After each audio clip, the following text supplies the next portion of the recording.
இது மகிமை நேரம். நம்முடைய கர்த்தரும் இரட்சகருமாகிய இயேசு கிறிஸ்துவின் ஈடு இணையற்ற நாமத்தினாலே மகிமை டிவி நேயர்களை நான் வாழ்த்துகிறேன். கர்த்தருடைய வசனங்களை இந்த மகிமை நேரம் மூலமாக உங்களோடு கூட பகிர்ந்து கொள்வதிலே நான் மகிழ்ச்சி அடைகிறேன். இந்த நாளிலும் உபவாசம் என்பதை குறித்து வேதத்திலிருந்து நாம் தியானிக்கலாம். உபவாசத்தை குறித்து அநேக பிரசங்கங்களை நாம் கேட்டிருப்போம். நாம் உபவாசித்து ஜெபித்து தேவனிடத்தில் அநேக நன்மைகளையும் ஆசீர்வாதங்களையும் நாம் பெற்றிருக்கிறோம்.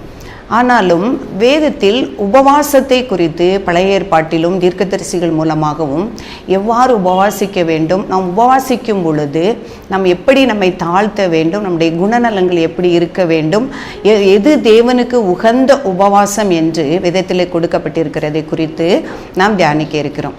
முதலாவதாக தேவனுக்கு உகந்த உபவாசம் எது? ஏசாயா தீர்க்கதரிசியின் மூலமாக ஆண்டவர் சொல்லுகிறாரு, இஸ்ரவேல் ஜனங்கள் என்னை நோக்கி கூப்பிடுறாங்க, என்னை தேடுறாங்க, ஆனால் அவங்க உபவாசிக்கிறாங்க. ஆண்டவரே, நாங்கள் உபவாசித்தோம், நீ பாராமல் இருக்கிறீரே, நீ நோக்காமல் இருக்கிறீரே, எங்களுடைய ஆத்துமாவை நாங்கள் ஒடுக்கினாலும் நீ பாராமல் இருக்கிறீரே என்று சொல்லுகிறாங்க. ஆனால் அவங்க உபவாசிக்கிற நாளில் என்ன பண்ணுறாங்க அப்படின்னா, தன்னுடைய இச்சையின்படி செய்கிறாங்க. தன்னுடைய வேலைகளை எல்லாமே அவங்க கட்டாயமாய் செய்கிறாங்க. அவங்க அவங்களுடைய ஆத்துமாவை ஒடுக்கினாலும் அவருடைய ரெட்டிலும் சாம்பலிலும் உட்கார்ந்தாலும் அது எனக்கு உகந்த உபவாசமாக இருக்குமோ அப்படின்னு ஆண்டவர் சொல்கிறார். அப்போ ஆண்டவர் அதை விரும்பலை. ரெட்டிலும் சாம்பலிலும் உட்கார்ந்தது மட்டும் அல்லது தன்னுடைய ஆத்துமாவை ஒடுக்கிறது மட்டும் உபவாசம்னு ஆண்டவர் சொல்லலை. ஆண்டவர் சொல்லுகிறாரு, ஏசாயா 58 அதிகாரம் 6 வசனம், அக்கிரமத்தின் கட்டுகளை அவிழ்க்கிறதும் நுகத்தடியின் பிணையல்களை நெகிழ்கிறதும் நெருக்கப்பட்டிருக்கிறவர்களை விடுதலையாக்கி விடுகிறதும் சகல நுகத்தடிகளையும் உடைத்து போடுகிறதும் என்று 6ஆம் வசனத்தில் சொல்லப்பட்டிருக்கிறது. அப்போ ஆண்டவர் என்ன சொல்கிறார்னா, நீங்கள் உங்களுக்கு கீழே உள்ள எளியவர்களை ஒடுக்குறீங்க, அவங்கள அடிமைப்படுத்துறீங்க, அவங்கள அநியாயமாக கொள்ளையிடுறீங்க, அவங்களுக்கு நீதி செய்யறதுக்கு பதிலாக அநீதி செய்கிறீங்க. இதெல்லாம் செய்துவிட்டு நீங்கள் ரெட்டிலும் சாம்பலிலும் உட்கார்ந்து உங்களுடைய ஆத்துமாக்களை நீங்கள் ஒடுக்கினாலும் நான் உங்கள் உபவாசத்தை அங்கீகரிக்க மாட்டேன். இது எனக்கு உகந்த உபவாசம் இல்லை அப்படின்னு ஆண்டவர் சொல்கிறாரு.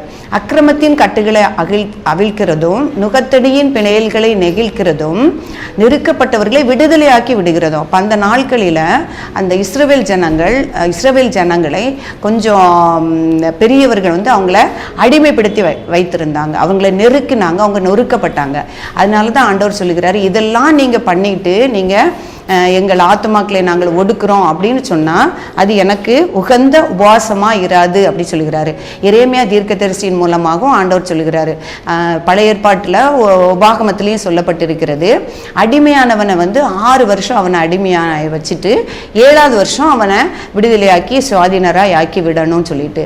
ஆனால் அந்த இஸ்ரவேல் ஜனங்கள் அடிமைப்படுத்தி அந்த உடன்படிக்கையின்படி 7ஆவது வருஷம் அவனை விடுதலையாக்கி திரும்பவும் மனதில்லாதபடி முரட்டாட்டமாய் அவர்களை திரும்பவுமாய் அடிமையாக எடுத்துக்கொண்டாங்க. அதனால நான் அவர்களை பட்டயத்தினாலும் பஞ்சத்தினாலும் கொள்ளை நோயினாலும் அழிப்பேன் அப்படின்னு சொல்லி எரேமியா தீர்க்கதரிசியின் மூலமாக சொல்றாரு.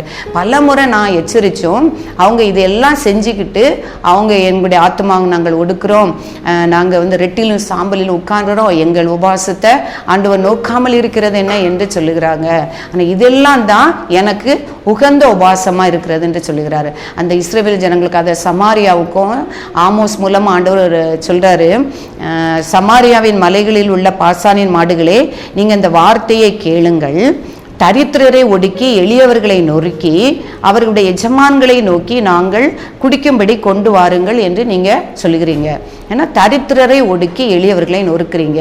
நான் என்ன பண்ணுவேன், உங்களை துரடுகளாலும் மீன் பிடிக்கிற தூண்டில்களாலும் நான் உங்களை இழுத்து கொண்டு போவேன், உங்களை நான் வேற நாட்டுக்கு அடிமையாக விற்று போடுவேன் அப்படின்னு ஆண்டவர் சொல்லுகிறார். அப்போ ஆண்டவர் விரும்புகிறது எளியவர்களை ஒடுக்கக்கூடாது. ஆண்டவர் இந்த உலகத்திற்கு வந்ததே அந்த ஏசாயா தீர்க்கதரிசியின் மூலமாக இயேசுவை குறித்து எழுதப்பட்ட பொழுது அதில் எழுதப்பட்டிருக்கிறது, தரித்திரருக்கு கர்த்தருடைய ஆவி என்மேல் இருக்கிறது, தரித்திரருக்கு சுவிசேஷத்தை அறிவிக்கவும். சிறைப்பட்டவர்களுக்கு விடுதலையும், குருடருக்கு பார்வையும் பிரசித்தப்படுத்தவும், இருதய நறுங்குண்டவர்களை குணமாக்கவும், நொறுங்குண்டவர்களை விடுதலையாக்கவும் நான் அனுப்பப்பட்டேன், அதற்காகவே நான் வந்தேன் என்று சொல்லுகிறார்.